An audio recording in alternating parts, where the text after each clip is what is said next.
കേന്ദ്ര ധനകാര്യമന്ത്രി നിർമ്മല സീതാരാമൻ 2025 ഫെബ്രുവരി 1 ശനിയാഴ്ച ആണല്ലോ. ഇപ്പോൾ ഫെബ്രുവരി മാസത്തിൽ ശനിയാഴ്ചയാണ് ഇപ്പോൾ കുറച്ച് വർഷങ്ങളായിട്ട് ബഡ്ജറ്റ് അവതരിപ്പിക്കുന്നത്. അപ്പോൾ ഈ വരുന്ന ഫെബ്രുവരി 1 ശനിയാഴ്ച പാർലമെന്റിൽ ബജറ്റ് അവതരിപ്പിക്കുമ്പോൾ ഓഹരി വിപണിക്ക് അവധിയില്ല.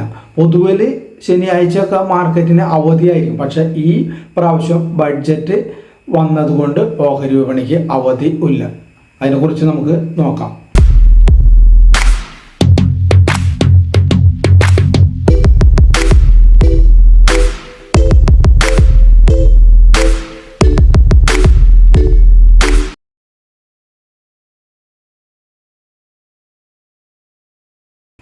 ശനിയാഴ്ചകളിൽ സാധാരണ അവധി ബഡ്ജറ്റ് ദിവസത്തിൽ വേണ്ടെന്നാണ് BSEയുടെയും NSEയുടെയും തീരുമാനം.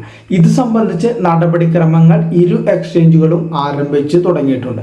സാധാരണ ദിവസങ്ങളിലെ സമയക്രമത്തിൽ വിപണി ട്രേഡിംഗ് അനുവദിക്കാനാണ് ആലോചിക്കുന്നത്.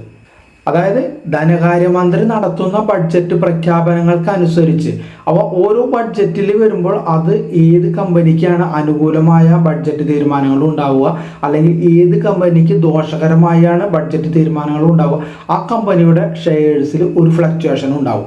അപ്പോൾ അങ്ങനെ നിക്ഷേപകർക്ക് വിപണിയിൽ ട്രേഡിംഗ് നടത്തുന്നതിനുള്ള സൗകര്യമൊരുക്കാനാണ് ഇതുവഴി സ്റ്റോക്ക് എക്സ്ചേഞ്ചുകൾ ലക്ഷ്യമിടുന്നത്. സാധാരണ പോലെ ശനിയാഴ്ച അവധി നൽകിയാൽ ബഡ്ജറ്റ് പ്രഖ്യാപനങ്ങളുടെ ഗുണദോഷങ്ങൾ വിപണിയിൽ പ്രതിഫലിക്കണമെങ്കിൽ തിങ്കളാഴ്ച വരെ, അതായത് 2 ദിവസം കാത്തിരിക്കേണ്ടതായിട്ട് വരും. ഇത് ഒഴിവാക്കി ബഡ്ജറ്റിനൊപ്പം തന്നെ നിക്ഷേപകർക്ക് നീങ്ങാനായിട്ട്, അതായത് അവരുടെ വ്യാപാരം ആ ദിവസം തന്നെ നടത്തുന്നതിനാണ് NSEയും BSEയും അവസരമൊരുക്കുന്നത്. അതായത് ബഡ്ജറ്റിൽ നമ്മൾ നോക്കിക്കഴിഞ്ഞാൽ വർഷത്തിൽ ഇന്ത്യ മഹാരാജ്യത്തിൻ്റെ കുതിപ്പിനെ സഹായിക്കുന്ന ഒരു സാമ്പത്തികമായ ഒരു കാര്യമാണ് നടത്തുന്നത്. അതാണ് ബഡ്ജറ്റ്. അപ്പോൾ ആ ബഡ്ജറ്റിന് അനുസരിച്ച് വിപണിയിൽ വലിയ രീതിയിലുള്ള ചലനങ്ങൾ ഉണ്ടാക്കും.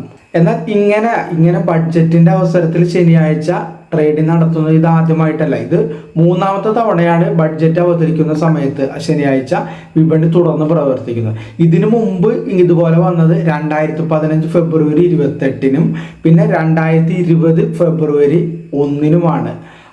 അത് രണ്ടും ശനിയാഴ്ചകളിലായിരുന്നു ബഡ്ജറ്റ് അവതരിപ്പിച്ചത്. അപ്പോൾ ആ സമയത്ത് എക്സ്ചേഞ്ചിൽ ട്രേഡിങ്ങും അനുവദിച്ചിരുന്നു. പക്ഷേ ബഡ്ജറ്റിൽ എൻ്റെ വിനീതമായ ഒരു അഭ്യർത്ഥന എന്ന് വെച്ചാൽ വലിയ വലിയ തിമിംഗലങ്ങൾ കയറി കളിക്കുന്ന ഒരു സമയമാണ് ബഡ്ജറ്റ്. അപ്പോൾ നമ്മുടെ പോലെ സാധാരണ റീറ്റെയിൽ ചെറുകിട നിക്ഷേപകർ ഒന്നില്ലെങ്കിൽ കരക്കിരുന്ന് കളി കാണുക, അല്ലെങ്കിൽ അവർക്കൊപ്പം നീങ്ങാനായിട്ട് നമുക്ക് സാധിക്കില്ല. പക്ഷെ നമ്മൾ ബഡ്ജറ്റ് വരുമ്പോൾ അവിടെ ഒരു ടെക്നിക്കൽ കണ്ടീഷൻസ് വർക്ക് ആവാനായിട്ട് യാതൊരു സാധ്യതയില്ല. അത് എല്ലാതും ന്യൂസ് ബേസ്ഡ് ട്രേഡിംഗ് ആയിരിക്കും. അപ്പോൾ നമ്മൾ സ്റ്റോപ്പ് ലോസൊക്കെ ഇട്ട് കഴിഞ്ഞാൽ, ഏതെങ്കിലും ലെവലിലൊക്കെ ഇട്ട് കഴിഞ്ഞാൽ ചിലപ്പോൾ സ്റ്റോപ്പ് ലോസ് എടുത്തിട്ട് ചിലപ്പോൾ വീണ്ടും മാർക്കറ്റ് എതിർദിശയിലേക്കൊക്കെ പോകാനായിട്ട് സാധ്യതയുണ്ട്. അപ്പോൾ ശ്രദ്ധാപൂർവം കണ്ടും മാത്രമേ റീറ്റെയിൽ നിക്ഷേപകർ ബഡ്ജറ്റിൻ്റെ അന്ന് ട്രേഡ് ചെയ്യാനായിട്ട് പാടുള്ളൂ. സ്റ്റോപ്പ് ലോസൊക്കെ ഇട്ട് കഴിഞ്ഞാൽ ഇടാമെന്ന് മാത്രമേ ഉള്ളൂ. ചിലപ്പോൾ സ്റ്റോപ്പ് ലോസൊക്കെ വലിച്ചെറിഞ്ഞിട്ട് മാർക്കറ്റ് താഴേക്കോ മുകളിലേക്കോ പോകാനായിട്ട് സാധ്യതയുണ്ട്. അതുപോലെ തന്നെ സ്റ്റോക്കുകളിലും. അപ്പോൾ ശ്രദ്ധിച്ചും കണ്ടും ചെയ്യുക. അപ്പോൾ ഇങ്ങനത്തെ ഒരു ന്യൂസ് വന്നതുകൊണ്ട് നിങ്ങളെല്ലാവരും അറിയിച്ചു എന്ന് മാത്രം. അപ്പോൾ വീഡിയോ കണ്ട എല്ലാവർക്കും നന്ദി, നമസ്കാരം.